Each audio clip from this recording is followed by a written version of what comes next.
Hello and welcome to this episode of the White House 1600 Sessions. I'm Stewart McLaurin, President of the White House Historical Association. Today we're talking about the Resolute Desk, not only the most famous desk in White House history, but arguably the most famous desk in the entire world.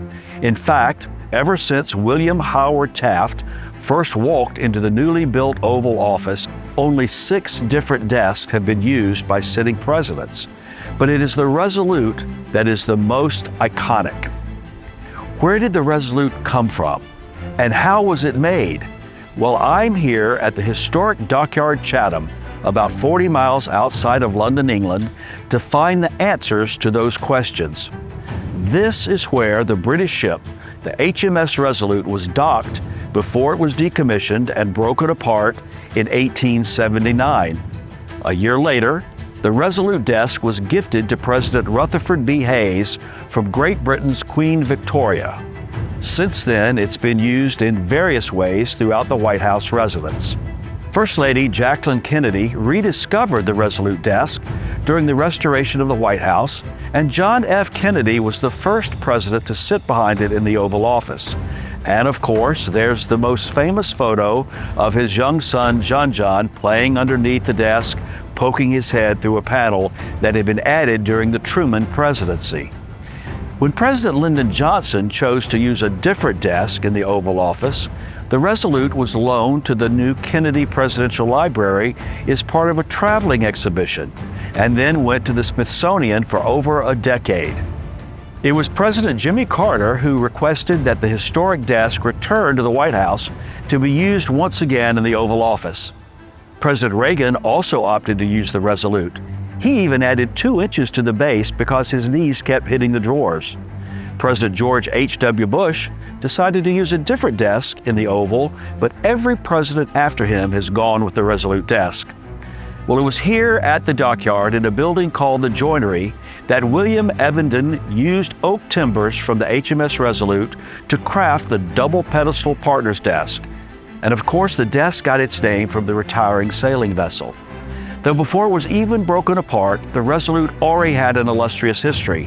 In 1852, the HMS Resolute was part of a rescue expedition in search of a British explorer who went missing on the hunt for the Northwest Passage to Asia. The Resolute got stuck in the Arctic ice, and after a couple of seasons, the crew eventually abandoned the ship. It was an American vessel that eventually found the Resolute, which had broken free of the ice. The U.S. Congress appropriated the funds to refit the Resolute and return it to England's Queen Victoria. The Resolute was part of the Royal Navy for another 23 years, though it never left home waters again. In this episode, we're going to spend time here at the dockyard and tour a Victorian naval sloop called the HMS Gannet, a similar ship that was introduced into service around the time the Resolute was decommissioned. We'll also visit what was the Joinery and learn more about the skills and craftsmanship that would have gone into actually building the desk and other items created from the timbers of the Resolute. And then we'll head to the National Maritime Museum, and we're going to get a special look at several items not on public display, and these include an actual piece of the HMS Resolute wood, as well as proposed designs for the desk. We'll actually see the designs, the renderings for the building of the desk. During his state visit in April 2026, King Charles III gifted President Trump a framed, high-quality reproduction of these same plans. The bell from the HMS Resolute was actually given to President Lyndon Johnson in 1965 by then British Prime Minister Harold Wilson. The bell is now in the collection of the LBJ Library in Austin, Texas.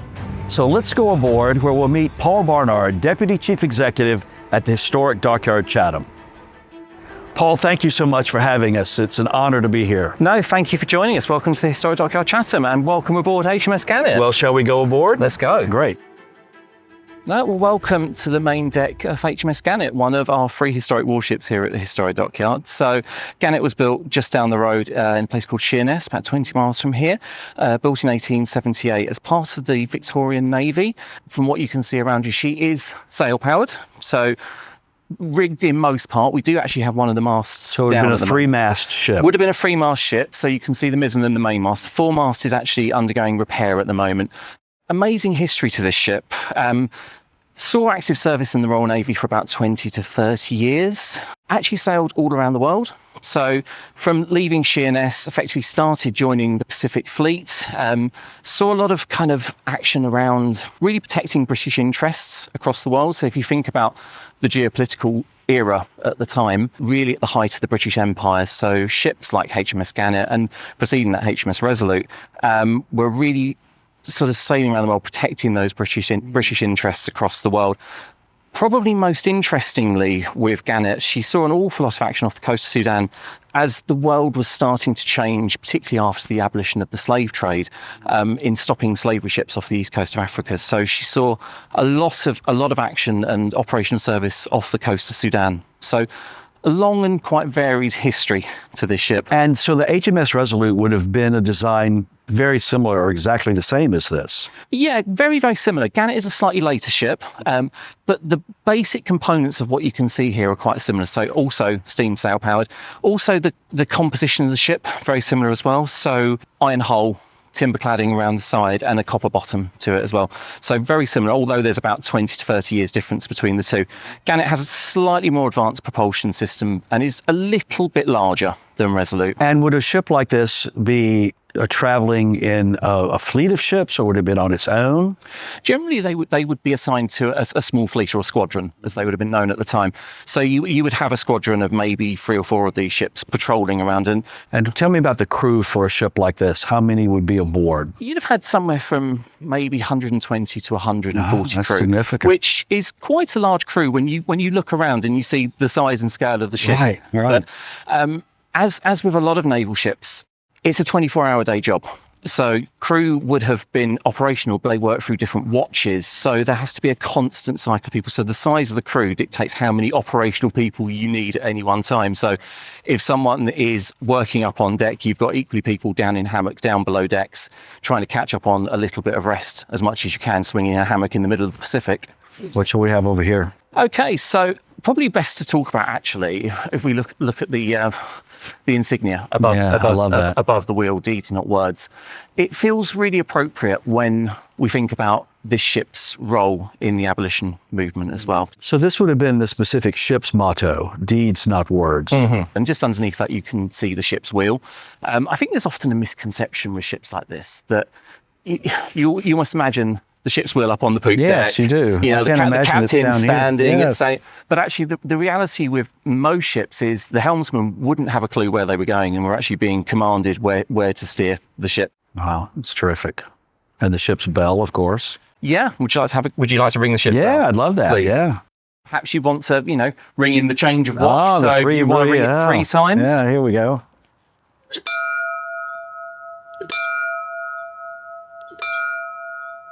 I love that. And there we know. You've now got the attention of the whole crew.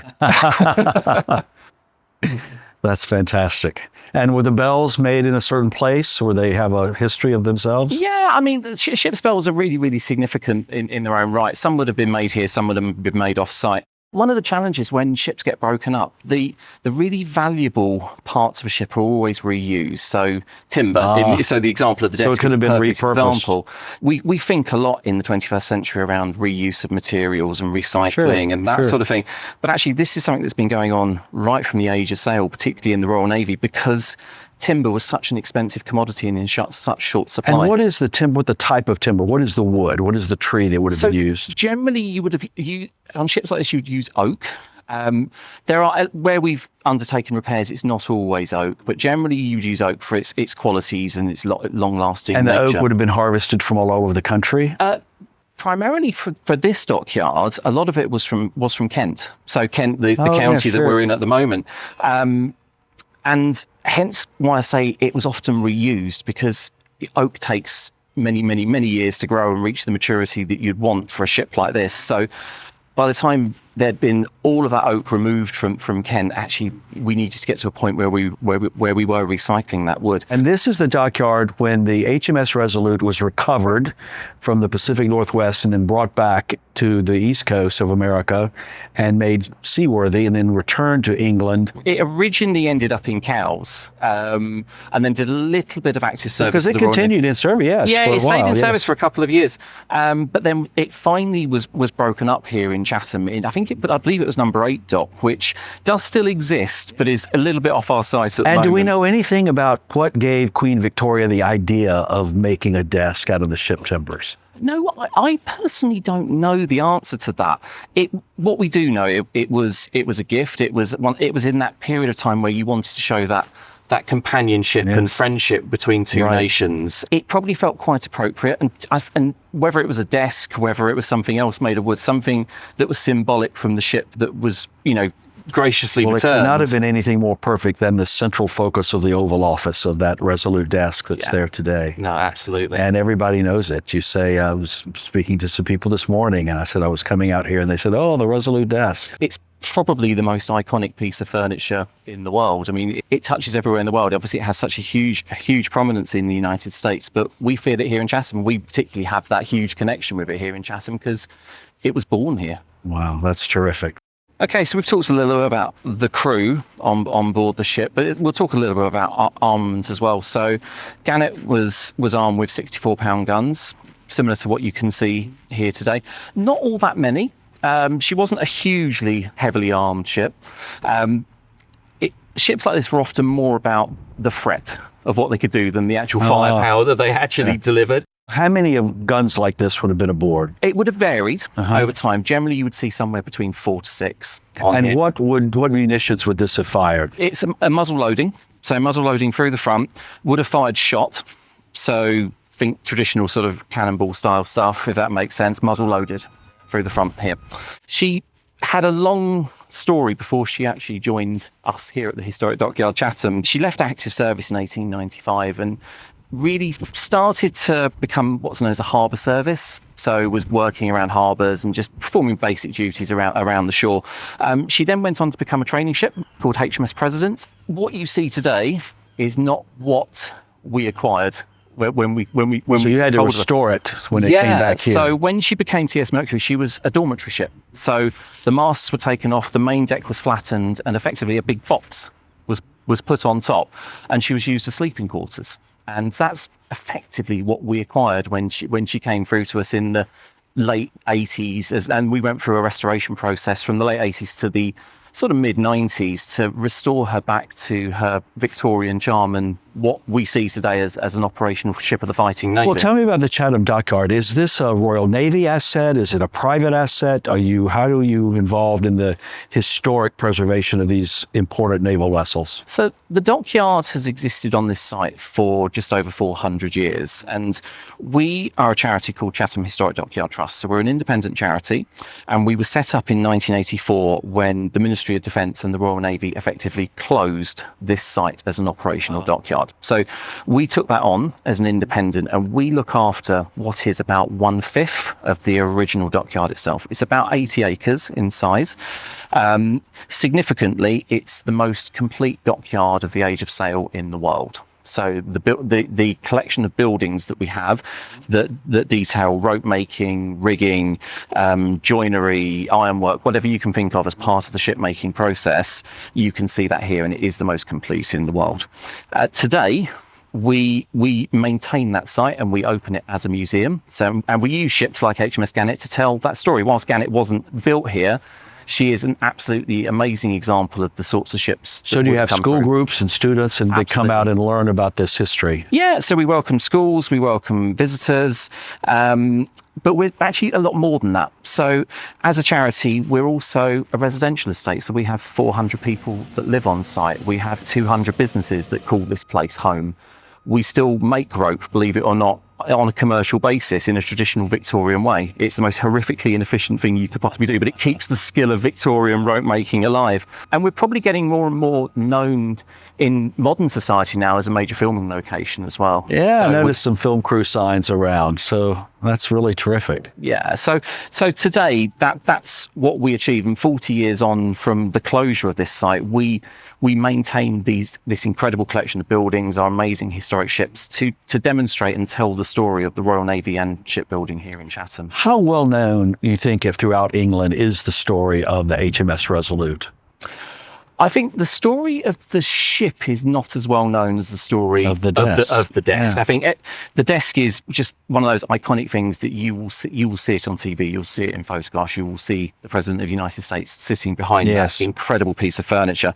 The story of the ship and the origins of that desk are probably less well known, because Resolute itself was not a remarkable ship. She set sail to recover Franklin's expedition for the Northwest Passage, and sadly didn't recover a huge amount. But as a ship, she didn't have a remarkable track record. But her story in terms of relations between the United States and the United Kingdom are probably better known. And she had a perfect name for a presidential desk, the Resolute Desk. The Gannett desk would not have had quite the same ring to it. It doesn't quite have the same ring, although we do have a fantastic connection with the Resolute Desk with Gannett. Let's talk about that, because I think there was a gift that was made, a presidential gift that was made from a piece of the timbers of this ship. Tell us that story. Yeah, that's right. So much like any historic ship, we're always undergoing repairs and refits on these ships. And we were approached to make a gift for President Obama, which we took from some of the timbers from and this ship. Would have been when Gordon Brown was Prime Minister, That's I believe. Right, yeah. So it was a gift from Gordon Brown,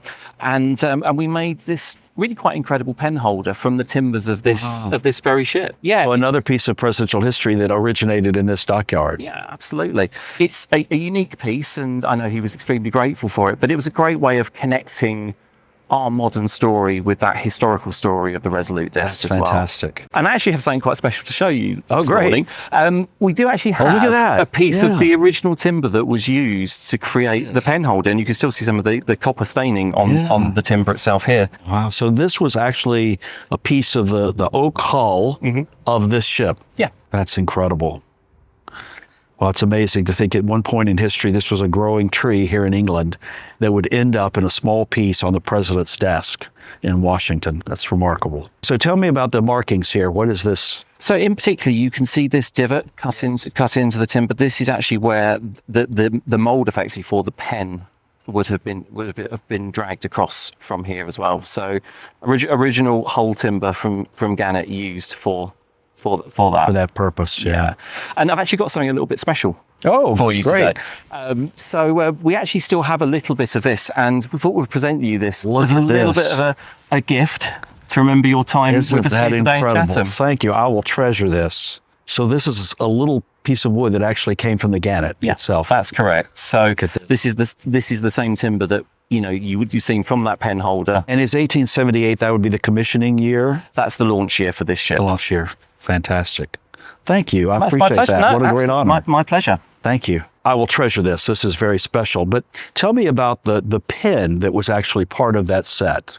Was that from the wood of the ship as well? Yeah, so the pen holder and the pen both made here in Chatham, actually in the joiner shop, which still exists today. So that same joiner shop that was used to create the Resolute Desk, and actually where all of those items that were broken up on Resolute were actually created. And I think we're going to see the joiner shop. We are. Would you like to head there now? Yeah, let's go. Let's go. So Stuart, here we are. Welcome to the joiner shop, and I'd like to introduce you to my colleague Paul Wright. Hey Paul, wonderful to meet you. Wonderful to meet you. Great, thanks for having us. So this is the joiner shop. This is where that amazing desk that we've been talking about today would have been made. As you can see, it looks quite different than what you'd have imagined a 19th century joinery to look like. Today, the building is a centre for small business. So we talked a little bit earlier about we host over 200 businesses here. This is a perfect example of some of those small businesses that work in an incredible space. A lot of creative businesses as well. So thinking back to the creativity that would have happened in spaces like this, it's really, really nice to see that creativity still continue, even if it is digital creation rather than perhaps joinery, as it's probably more well known. But there are some clues to the building here. So you can see one of the original drive shafts. So steam powered drive shaft that would have powered this building through here. We deliberately wanted to keep some of these original features in this building alongside the fabric that you can see around you, because when you start to create a modern building, it's very, very easy to lose some of that history and heritage behind it. So these nods to its past are really, really important to us in telling its story. That's really terrific. Yeah. And I love the fact that you have contemporary businesses operating in this historic site. This reuse, repurpose of the historic building for contemporary use is really wonderful. Yeah, and this building and that strategy of preservation through reuse is a huge part of what we do. So we preserve this site and we deliver what we do as a charity by finding those sustainable uses for buildings through something we call preservation through reuse, which enables to keep incredible buildings like this and our historic ships shipshape for future generations. So in this historic joinery, how many businesses do you have operating today? There in this space, it varies. They're on relatively short-term leases, but we'll have anywhere from 40 to 50 businesses in a space like this. Really fantastic. Okay, so here's a fantastic example of one of the new offices that we've created. But importantly, I think Paul's going to show you some of the amazing objects that we've got related to. Oh yeah, let's see this. Absolutely. So here you can see a map dating from 1918. So of course we're talking 40 or so years after Resolute was at Chatham. But you can see where we are now.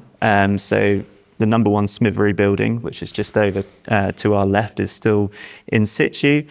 And then the joiner's shop here. This map is fantastic because it's labelled with all the different uses for the buildings, which obviously change over time, but it certainly gives us an idea. So the joiner's shop is close to the joiner's store and the polishing shop and the upholstery shop. So the timbers from the Resolute would have been taken off down here and brought up to the joiner's shop to build the desk. Resolute was salvaged. It was brought into, we think, dry dock number 8, which is over down here by the basins, an area of the dockyard which is now is not part of the historic dockyard, part of the museum.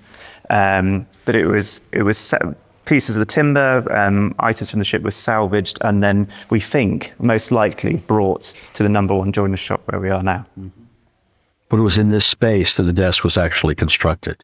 We believe so, yeah. It's the most likely place that the desk would have been made. William Evenden worked in the joiner's shop, so this is most likely the place that the desk was constructed. What else do we have? Tell me about the book. So the book, this is Navy Lists, which is officially published by the Navy, starting from early in the 19th century. So if you have a look, we've got one here from 1879. So HMS Resolute, with a small note of a late discovery ship at Chatham. So we can see that she was here, placed on the harbour reserve list. So she's not actively going out of the local area, but she might be receiving people at this point. She might be used for store and placed in sort of reserve, so she could potentially be used again. We're very lucky to have this book on loan at the moment. It's called as a sort of a workman's diary. And it belonged to an individual, if I take us through to the first page. It belonged to William Millett, who was a carpenter here at the dockyard. And carpenters work very closely with the joiners at the dockyard. And it's basically a book where he illustrates all the ships that he's worked on at Chatham and at Sheerness, just down the river, and at some of the other local dockyards. But if I take you to... You can see this is all hand-drawn, and this is an illustration of a capstan from the ship HMS Agamemnon, which was launched at Chatham in 1879. So we're talking about the same year that Resolute might have been also at Chatham, and it's incredibly detailed. So it shows you each individual component. It shows you the wood, it shows you the strength of the wood. So if you look very closely there, you can see it's teak and you can see the splits in the wood. Wow, that detail is amazing. It looks like a photograph. Exactly. These people were absolute masters at their craft. And William Evenden would have had skills similar to this and been able to illustrate drawings like this and copy plans to create individual components needed to outfit a ship. And how would it have been recorded that William Everton was the maker or the craftsman of the Resolute desk? Unfortunately, this is something that eludes us. We believe that he worked at the joiner's shop. We know that he was obviously a man who had incredible skill and was known. He was obviously selected to build the desk. It's likely that he was one of the, as they were called, leading men of the joinery. So someone with who had been at the joinery and known his craft for many years. But other than that, we don't know an awful lot about him. We know that he died at Chatham, was buried at Chatham, and the grave can no longer be found, sadly. But this book here gives a great insight into the sort of the level of skills. Yeah, the technical expertise is really amazing. Exactly, that they would have had. Wow. And then this document? Yeah, and then finally we've got an original plan. Again, we're talking a little bit later, so this is a 1920s plan, so sort of 40 years, similar sort of time to the map we've just seen. But this was a technical plan for a reconstruction of the roof of the building that we're currently standing in now. So you can see this is the proposed new roof layout. You can see where we are in the actual dockyard itself. You can see the upper floor as well and where all the timbers were. What span of time would this have been an active joiner's shop? So the oldest part of this building dates to the late 18th century, but the building as we recognise it today is sort of around the mid-19th century, so we're talking 1840s sort of time. And it would have looked very different to today. As you can see, not office spaces, although there would have been some, but this would be very much an active workshop. There'd be sawdust on the floor, there'd be workbenches, people using lathes, chisels, dockyard tools of all descriptions, really. Busy at work, very noisy, very loud, with timbers coming in from different parts of the yard. It's so special to be here in this actual space where the Resolute Desk was built and crafted, and it left this building and traveled across the Atlantic Ocean and ended up at the White House and in the Oval Office today. So really amazing. So thank you so much for sharing this story with me. I'm going to head over now to the National Maritime Museum and hear another part of the story. But before I go, I want to invite you to come to Washington. You can see the actual Resolute Desk. Oh, where it fantastic. ended up. Absolutely. Thank you very much. Thank you. Thank you so much. Great to be with you. Thank you so much for joining us. Well, here we are now at the National Maritime Museum in Greenwich, a borough of London along the River Thames. It's here that we're going to get a rare look at a few artifacts related to the Resolute. The Royal Museums Greenwich not only include the museum, but the Royal Observatory, the Queen's House, the Cutty Sark, the fastest ship of its time, and the last surviving tea clipper, as well as other institutions and archives dedicated to the understanding and exploration of the sea, space, and Britain's role in world history. Royal Museums Greenwich holds over 2.5 million items, and we're very fortunate to be able to see a few special ones related to the HMS Resolute that are not on public display. Joining me now is Dr. Claire Warrior, an anthropologist and historian of polar exploration, and the senior curator at the National Maritime Museum. Claire, it's wonderful to be with you and such a special privilege to be in this space with these items and have you share them with us today. It's an absolute pleasure to have you. It's very exciting to be able to tell some more of the story of the Resolute. Well, tell me a little bit about where we are and what this houses, this collection overall. So we're in the Prince Philip Maritime Collection Centre, and this is where we hold many of our collections. The archives are held somewhere slightly differently, and the photographic collections are the same. But here we've got the richness of the objects collections, conservation studios where our conservators take care of objects for us, and study spaces where people can come and learn more about the collection. The China porcelainware that we see here, the objects behind us in the cases representing hundreds of years of British maritime history. Absolutely, yes. That's remarkable. And of course, we've been focusing today on the HMS Resolute, from which the desk came, that is now in the Oval Office. And you have a few things to share with us today about that particular ship. That's right. So we've got 3 things out here. We have some more on display, which people can come and see at the museum too. So we've got a block of oak made from the Resolute when the ship was broken up. We've got a picture frame, and we've got one of the plans for the President's desk. This is remarkable. All of it's special. This is remarkable. So this was a part of the oak timber that was for the HMS Resolute. So that piece of wood would have been marooned off the shore of North America and then eventually brought back to England and then taken apart and the timbers were used to make the Resolute Desk. That's right. So when the ship is eventually decommissioned, they take it apart and make things from it. So this is a block of oak, good solid oak to make British sailing ships. Oak had long been used, and it's the kind of tough wood that you need. And this actually was associated with a man called Colonel John Barrow. And Barrow's father had been involved in a lot of the very early searches for the Northwest Passage at the sort of turn of the 19th century. So 1818 onwards. And Barrow had a huge kind of role in all of the searches for an expedition that I know we're going to talk about in a second. Yes. So this piece of oak is not just a piece of oak, it's a piece of oak with special associations both to Barrow and to the Resolute. Right. And the frame? So the frame it actually has a picture of Resolute itself in it, and you can see it flying the red ensign. And you can see a tiny little flag there which says Hope. We waited.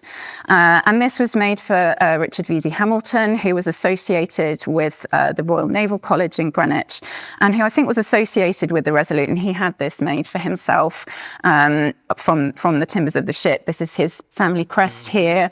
We've got the roses and the ferns, very sort of late Victorian details, and then the ship painted for him as a memory.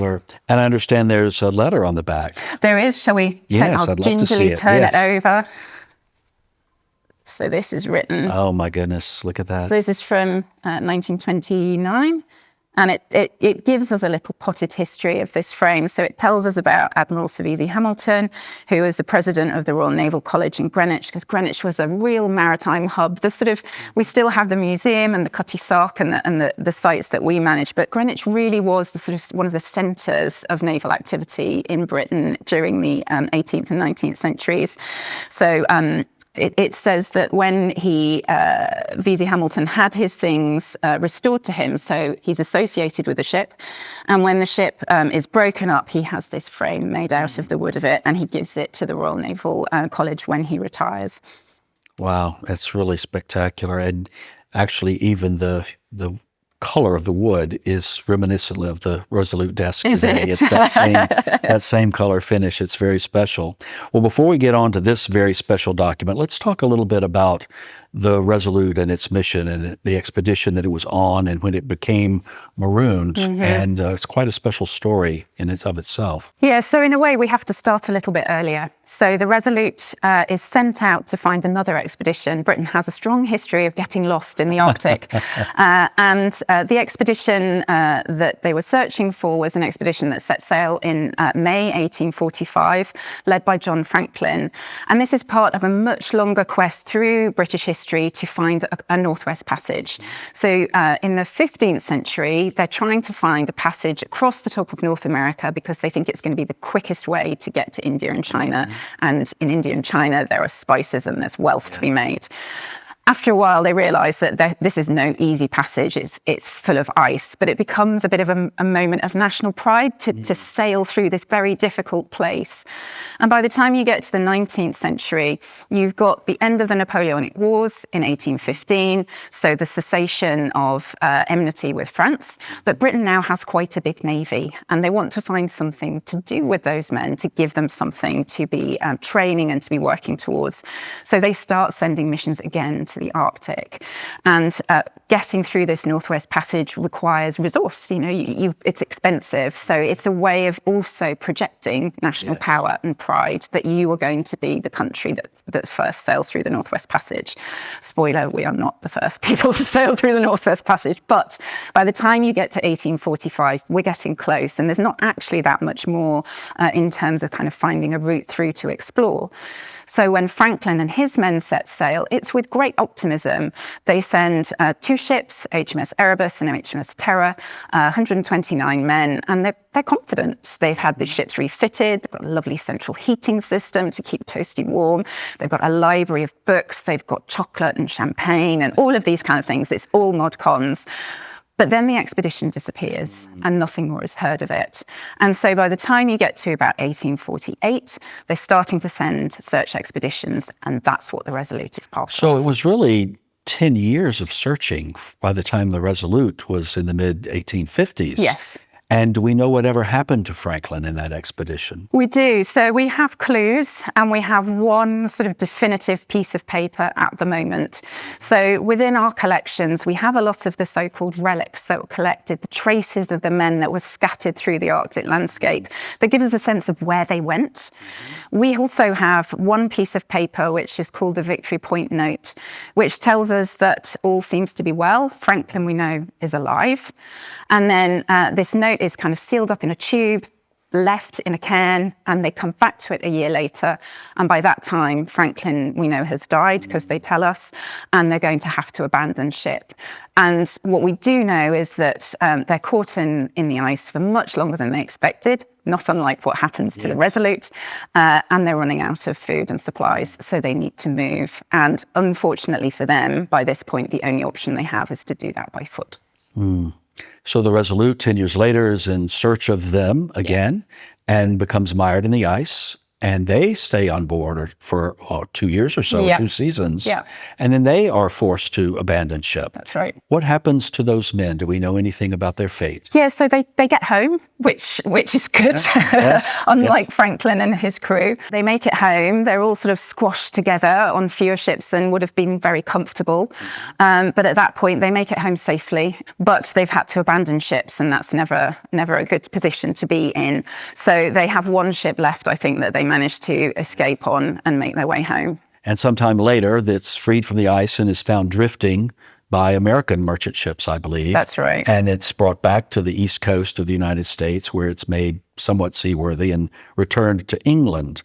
And was that a celebratory moment, or a moment that was of national interest when this ship was returned? I think so. I mean, I think because Queen Victoria was very heavily involved in the return of the ship. And I think, there's a moment where this ship is found and it's in absolute pristine condition, which is good news in some way. That the newspaper reports of the time talk about this sense of an enchanted space, and there's a teapot on the table. Of course, we're British. There's a teapot on the table. There are half-filled glasses. There's a flag strewn across the chair. So this ship is, beautifully kept. But the bad news really for the expedition commander is that it was still seaworthy, and that's bad because he abandoned a seaworthy ship. So he is chastised and never really has the same kind of naval career afterwards. But the arrival of the ship back in Britain, absolutely. I think it takes place near Osborne on the Isle of Wight that Victoria kind of receives the ship back into. So she herself went to receive the ship. Yes, I think so. And then continued in service for some time after it was returned. Yes, that's right. And then was eventually decommissioned by Queen Victoria.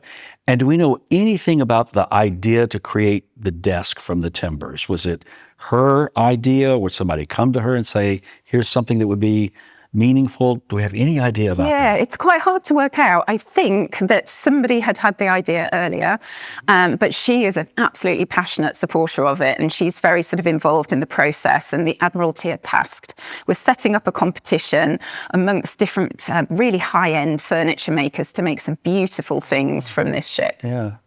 And that brings us to these plans. Tell us what's before us. So we've got a plan here, which is entitled The Drawing of Proposed Library Table to be made from the timber of the late Arctic ship, the Resolute, for presentation to the President of the United States of America. You can see it's per Admiralty order. So the Admiralty commissioned this competition. Particular furniture makers are chosen, and they start to have all these fantastical ideas about what you can make from the ship. And this is one of them.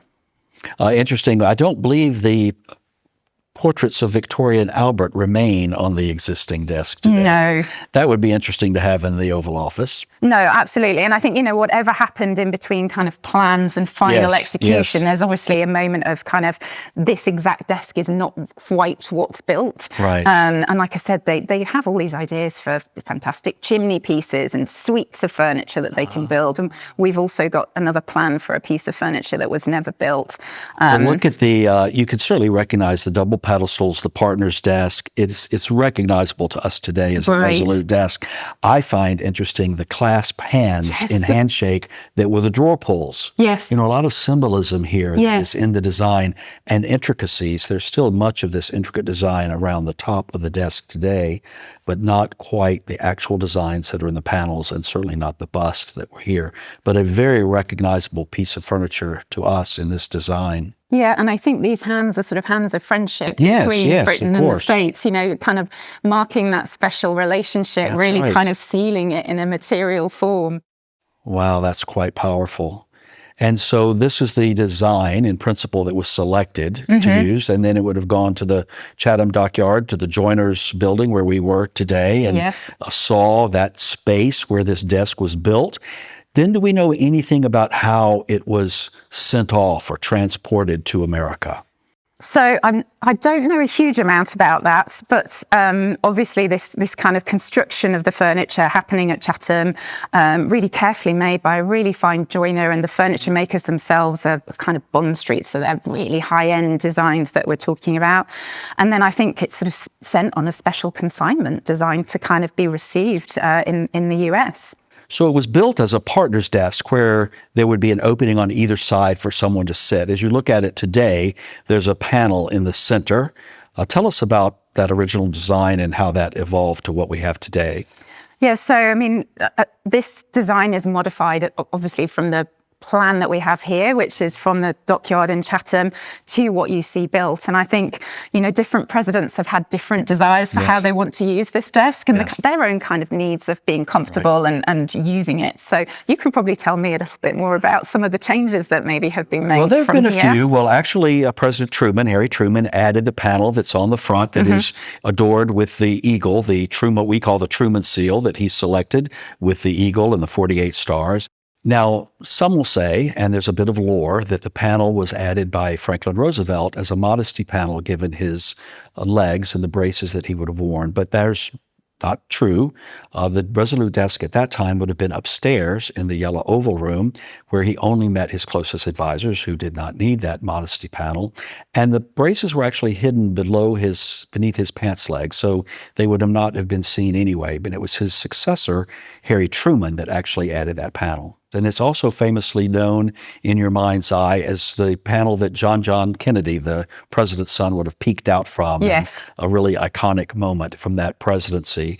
And then at the bottom, you can't see it here because it didn't exist, but in the desk today, there would be a line about 2 inches from the bottom where President Reagan had the desk raised 2 inches as his knees, he was tall, and his knees would bump up against this side of the entry part of the desk. So it was then raised 2 inches. So it's had slight modifications, but there is no doubt the Resolute desk is the Resolute desk. And so what you see here and has inspired the real desk is still in reality what we have today. And I think that's the thing about a really good piece of furniture, isn't it? It grows. That's right. It changes over That's time. right. It can be adapted to needs. So it's lovely to think of the ways in which, and some, the different presidents themselves are kind of imprinted on this desk. That's exactly right. That's exactly right. So there are 6 desks really that are offered to the presidents, and most modern presidents have used this desk since John Kennedy. So it really is now the desk that is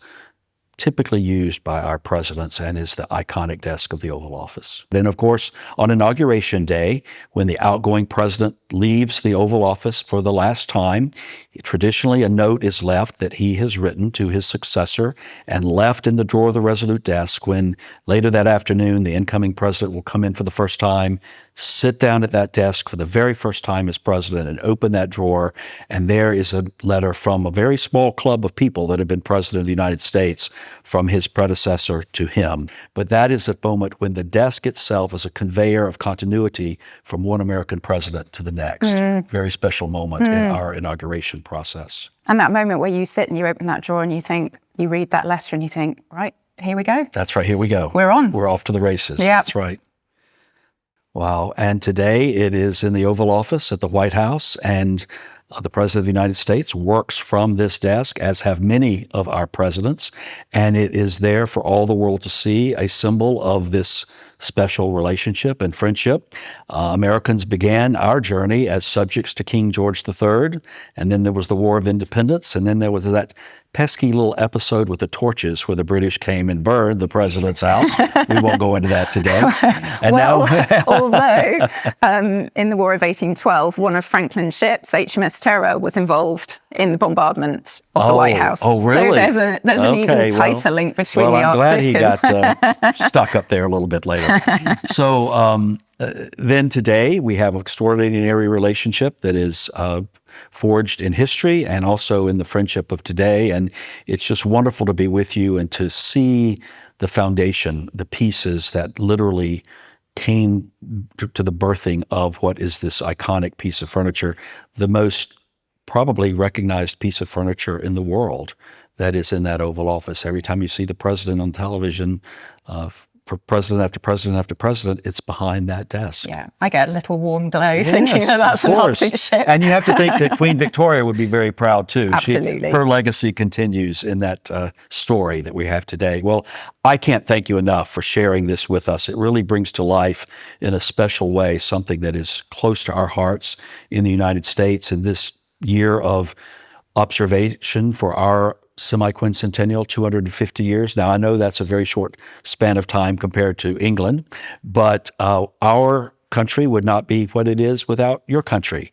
And I think to remember it in special ways like this during this year is very important. So thank you for sharing this with us, and thank you for sharing this extraordinary piece of furniture that is in the White House today. Pleasure. Thank you. It's wonderful to be with you. Thanks.